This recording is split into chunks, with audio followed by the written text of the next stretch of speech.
Hello and welcome back to this second example of deriving first order system responses in control systems.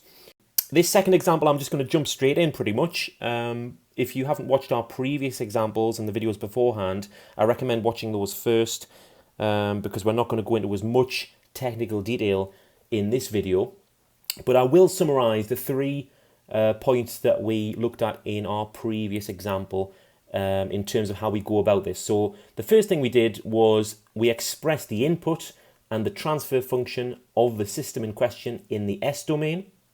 Second thing we do is we multiply the input by the transfer function to find the system response in the S domain. And then thirdly, we use the inverse Laplace transform to convert the system response back into the time domain. So those were the three steps that we followed in our previous example. And our previous example was an example of a first order system because it was expressed in the form of a first order differential equation originally before we converted it into the S domain. And this is another example of another first order system. In fact, it's going to be exactly the same circuit. It's that RC circuit that we saw in the previous example.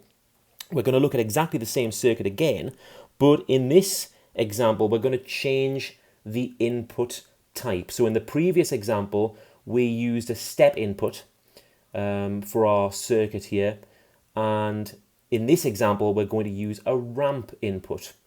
So recall when we looked at different input types in another video, we said that the ramp function takes the form of a straight line graph, which starts at 0 volts in this case, or whatever it is we're measuring, and it takes the form Vi, our input voltage, Vi of t, we're in the time domain here, is equal to AT, where A is the gradient of the ramp, or in our case, the rise in volts per second. So in the S domain, we've already seen in a previous video, this transforms to something that looks like this. Vi, our input voltage in the S domain now, notice I'm using capital letters for functions in the S domain as well, and that's being equal to A over S squared. And A is again our gradient here. Now we find the output in the S domain by multiplying this input by the transfer function. And the transfer function, we're using the same circuit, and so our transfer function is going to be the same, and it's this one here, 1 over SRC plus 1. And so now we're multiplying those two together, numerators and denominators, we get something that looks like this, A over S squared in brackets SRC plus 1. So like in our previous example, we want to get the S term inside the bracket by itself by dividing through by RC. We saw the reasons why to do this in the previous example, but we're going to do the same thing again here. We're going to divide our terms top and bottom by RC. And so the gradient A, even though we haven't given it a value yet, it's going to be a constant. And we can take this outside of the fraction here so that it's not involved in the inverse Laplace transform when we come to do that. So again, what we're going to do is take our function here that we've derived for the system response in the S domain. We've sort of neatened that up a little bit. VO of S is equal to A multiplied by 1 over RC over S squared, or brackets S plus 1 over RC. That's our system response that we've derived, but it's still in the S domain. We need to use the inverse Laplace transform to convert that back to the time domain. Now, again, we can refer to our table of Laplace transforms here to help us do that, but we have a bit of a problem because the function that we found here doesn't really match any of the entries that we can see in our table. The good news is we can do a little bit of work to convert this function as we see it here into a form that does match entries in the table, but the bad news is we have to use partial fractions to separate our result into separate fractions that can hopefully be found in the table. We've talked about partial fractions before in previous videos, but I think it's worth doing in this video in full just because it's something that crops up quite often when performing the inverse Laplace transform, and so it's probably worth seeing a full example. So what we're going to do first of all is, just for the sake of simplicity, I'm going to take this fraction 1 over RC that appears quite often in the formulation we have here. We see it on the top and the bottom, and I'm just going to replace it with what I'm just going to call x. We'll change this back later. This is just a sort of temporary thing, but it makes our function look a little bit more simple, a little bit more manageable. So we now have something that looks like this. So the idea behind partial fractions is to split our fraction into smaller, simpler fractions. So we've seen this method again in previous videos, but we're gonna revisit here just to make sure that we're happy with this. Because our denominator is a product of two terms, s squared and s plus x in brackets here, we've got this product on the denominator here, we want to split our fraction into 3 fractions as shown here. So you'll notice that we have 3 fractions now, rather than just 1 fraction that we started out with. We've converted this into 3 smaller fractions, and the reason that there's 3 is because each of the denominators in our new fractions are the 3 possible factors that would go into our original denominator. So our original denominator here, s squared s plus x, well, s squared goes into s squared s plus x, s goes into s squared s plus x, and s plus x goes into s squared s plus x. And so we have these 3 possible factors of that original denominator, which gives us these 3 new fractions. On the top of each of those fractions, we have these sort of placeholder terms, a, b, and c. We don't know what these values are yet. We're just calling them a, b, and c for now. The next step is going to be to try and work those out. So to do that, the first thing we'll do is multiply each term on the right-hand side by the original denominator from the left-hand side. So basically we're multiplying everything by s squared s plus x, and we'll get something that looks like this. Now you'll notice that in each case some terms are going to cancel. We have now, notice as well, we just have x on the left-hand side now because we've multiplied by s squared s plus x, which just leaves x on the left-hand side. So things are going to cancel in each term. In the case of this first fraction, we see we have s squared on the bottom. That's going to cancel with s squared on the top. S is going to cancel with one of the s terms in s squared. And here s plus x is going to cancel with s plus x on the top of the third fraction. So that reduces quickly down to something that looks like this. Now we can suppose different values of s in order to find the values of a, b, and c. So what do I mean by that? Let's first set the value of s to 0. So let's say that s equals 0, and we're going to go through this equation. Every time we see an s, it's now 0, and we see something that looks like this. Why have I done this? Well, it's because by setting s to 0, I know that I'm going to set 2 of these terms, the b and the c term, to 0 because we're multiplying by 0 in each case. And so this reduces down to simply x equals ax. And that means that a equals 1. So now we know the value of a. Let's now set the value of s equals minus x. And again, the reason I'm doing this is because looking at that s plus x bracket, if s is minus x, then that whole bracket is going to reduce to 0. So we'll see what we mean if we go through that equation now. Every instance of s is now minus x. So we have something that looks like this. And we see that minus x plus x in a bracket here, that's going to go to 0.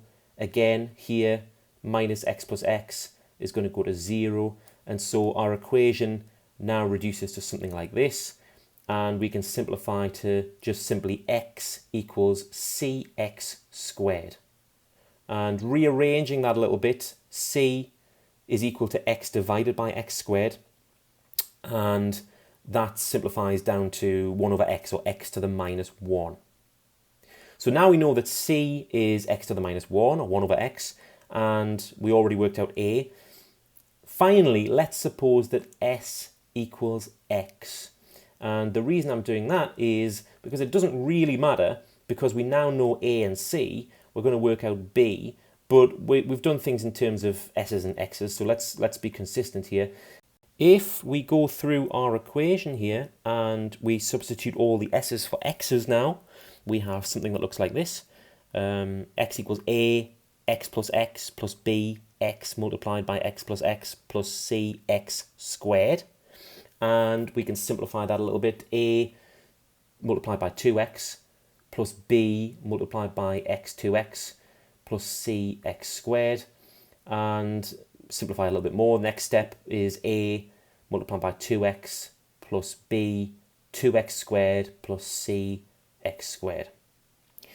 And here we already have the advantage. We know that a equals 1 and c equals x to the minus 1, and so we can just substitute these straight in.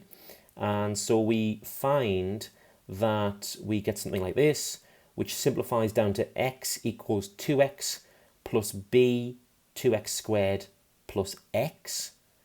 And we could simplify again, 3x, because we're adding 2x plus x, 3x plus b 2x squared. Let's rearrange that slightly, subtracting 3x from both sides. We get minus 2x equals b 2x squared. And so b must be minus 2x divided by 2x squared. The 2's cancel. So we get x over x squared minus x over x squared equals minus 1 over x, or minus x to the minus 1. So now we have the values for a, b, and c. Let's put them back into our partial fractions to see the result. We have something that looks like this. Now, if you recall, we cheated slightly earlier on because we replaced 1 over rc, that fraction 1 over rc, we replaced with x. And x is just something we've made up. We have to undo that change, as it were. So let's replace x with 1 over rc again. But notice we also have x to the minus 1 occurring in our expression. X to the minus 1 was the reciprocal of x. And so the reciprocal of 1 over rc is just rc over 1, or rc. And so that makes it slightly easier to substitute. We're going to put all those back in. We end up with something that looks like this. Okay, so that was a bit of a detour through partial fractions, but just to recap, we originally had this function here for the output or the system response in the S domain, and we've expanded it, or we've expanded that fraction there to something that looks like this. So these are both equivalent, they're both the same, but one's expressed by expanding into several fractions using partial fractions there. Notice as well that we only expanded that fraction, and we moved that constant a outside of that fraction at the beginning, but we're not to forget that constant a is still here, so we need to multiply by that as well. So our final job is to convert our function, which is in the S domain, back into the time domain. And now, looking at these new terms, we can use the table of Laplace transforms, hopefully a little bit easier now, to convert these simpler expressions, these simpler fractions, back into the time domain. So in this case, the first term, 1 over s squared, it corresponds with a ramp function of gradient 1, giving us 1t, or simply t. And again, we've referred to that entry in the Laplace transform table to do that. The second term, minus rc over s, is simply a constant. We see it listed here under the constant. So that converts just simply to minus rc. Finally, the third term, we can rearrange slightly. We've got rc over s plus 1 over rc. I'm going to take that rc on the top and I'm going to move that outside of the fraction. rc is a constant, so we don't need to apply the inverse Laplace transform to a constant. We can kind of take that outside. The reason I've made that rearrangement is because hopefully now you can see that that fraction that remains here is consistent with an exponential decay function found in the table here. And that corresponds with e to the minus at, or in our case, e to the minus 1 over rc t. We can neaten that very slightly. We can say e to the minus t over rc. But let's not forget that we've multiplied by this fraction by rc. We took that constant rc outside, but it's still there multiplied by this, and so we have rc e to the minus t over rc. So all of these inverse transformations together in the time domain, we now have something that looks like this. VO, notice it's a small v now, VO of t in the time domain, a function of time, is equal to a. We still have that, we're multiplying everything by a, but we've now, everything in the bracket, we've applied the inverse Laplace transform. We had t minus rc plus rc e to the minus t over rc. Our function here is correct, but let's multiply out by that a term at the beginning. So rather than a followed by the brackets, we now have at minus arc brackets 1 minus e to the power minus t over rc. The reason I've done this and expressed it in this form is because we can break down these. We have two terms here. We can have a look at what's actually going on, because if you recall, at is an example of a ramp function, and then we're subtracting arc brackets 1 minus e to the power minus t over rc. Hopefully, again, you can refer to the table of Laplace transforms, but you'll recognize this as a growth function. So our system response is made up of a ramp minus a growth function, as it were. And notice that the ramp that we see here in the output was also the input function too, but subtracted from this ramp function is this growth function. And the result of that looks something like this. I've used some example component values here of R equals 1.8k or 1800 ohms, and C equals 470 microfarads or 470 times 10 to the minus 6. And I've used an input ramp function of 3t, and we see something like what we have in the graph here. So I hope this video has been useful to see another example of how we can derive a system response by taking into account the transfer function and the input type. And we're going to look at some more first order system examples in the following videos as well.